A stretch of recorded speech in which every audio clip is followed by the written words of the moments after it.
Hey everyone, it's Ellen here and welcome back to another Friday FAQ. So I was responding to my YouTube comments a few days ago and I came across this one of someone asking, where do you place your thumb, especially to lessen hand fatigue? And I had a few kind of tips about that, so this might be something you've never thought of before, but it's probably a good idea to watch because there are a few nuances to where you should place your thumb that might be new to you. So let's go ahead and jump into it. So let's go ahead and start with the basics. Your thumb has one purpose when you're playing the guitar. It is to create and provide that like counteractive pinching kind of force whenever you're fretting a chord. So for example, if you want to tuck your thumb into your hand like this, if you were to try to play any sort of chord shape, notice how you're pressing this, pressing your hand against the neck of the guitar. The thing that's stopping it right now is my body. So what you want your thumb to do is to provide that counteraction so that you can like press against the palm or the thumb of your hand whenever you're fretting different chords.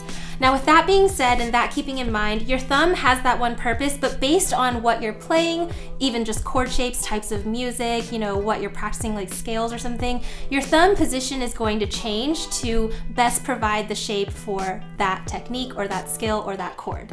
So let's go ahead and zoom in and I will give you some examples. All right guys, so I've zoomed in the camera a little bit to be a better angle for you guys, so hopefully it looks familiar if you have your guitar out right now too.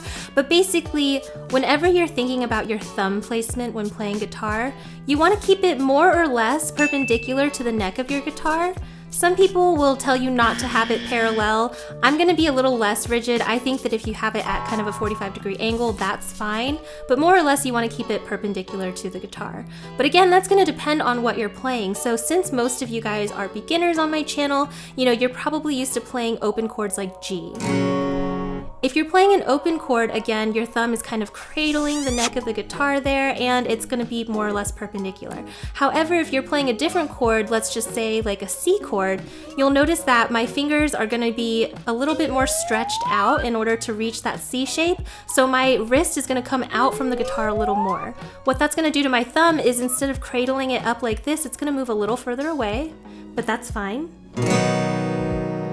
Or if you're doing a chord, let's say like D, this is gonna again move your thumb because if you want to come reach around the top to mute that top string, you're gonna again be cradling and your thumb's gonna be kind of having a little bit of an arch there, okay? So just between those three chords, you can already see the thumb placement is in different places based on what chord I'm playing. Now, something else to mention is if you're doing something like, let's say a bar chord, like F, you'll notice the thumb moves so much right there because in order to do this bar shape, your fingers and your hand has to be far away from the neck, okay? So like on your F chord, notice how my thumb moves down and is more in the center of the guitar.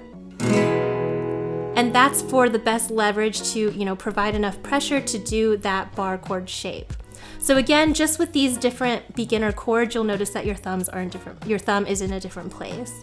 Again, with the type of music that you're playing, let's say you're somebody doing scales, then your thumb is going to move as you move up or across the neck. So if you're playing down on your high E string, your thumb might be more up here.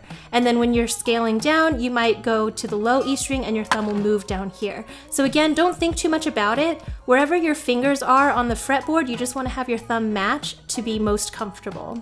And then the last thing I have to say is if you're someone who shreds and you're playing electric guitar and you're kind of like scaling all across the neck like this, your thumb again is going to be in different positions based on what you're playing and which string you're playing on. So basically, my overarching advice is just to keep your thumb in the most comfortable position and just to keep it opposite like where your fingers are. So if they're up here, your thumb's down here. If your fingers are down here, your thumb's up there. And that's basically the basic gist of it. Just make sure that your thumb is there to provide that counter pressure for you whenever you're fretting chord shapes.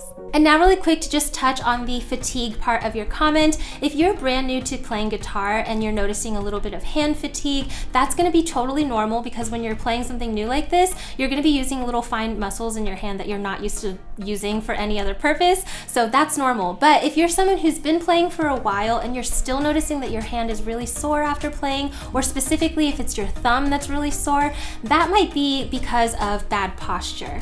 So my best advice to counteract that is just to remember to keep your thumb wherever it feels comfortable. If that's perpendicular, parallel, at an angle, whatever. Everyone's hands and the way that they play are different, so just make sure that you're in a comfortable position whenever you're playing your chords.